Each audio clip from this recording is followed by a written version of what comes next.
c'est de ne pas accepter. C'est de ne pas accepter. Moi, je ne l'accepte pas. Vous voyez les massacres dans la bande de Gaza. Moi, je ne les accepte pas. Et je me bats pour ça. Et dans ce contexte, quelles sont les raisons qui font que les bombardements se poursuivent à Gaza et qu'aujourd'hui, dans le nord de Gaza, il y a 400 000 personnes qui sont enfermées et soumises à cette terrible épreuve de la faim.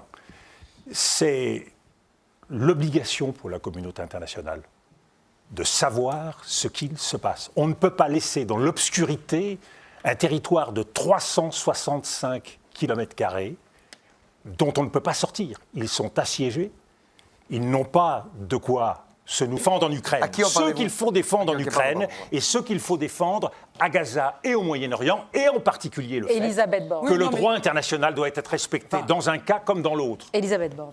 Là, je pense qu'on rentre dans de la politique un peu politicienne. Absolument. Parce que je pense que dire que la France n'a pas affirmé très fortement dès le départ qu'Israël a le droit de se défendre dans le respect du droit international, dire que la France n'a pas... Arrêtez-vous là. Est-ce qu'elle le fait dans le respect du droit international? Oui, mais... Non, mais arrêtez-vous là.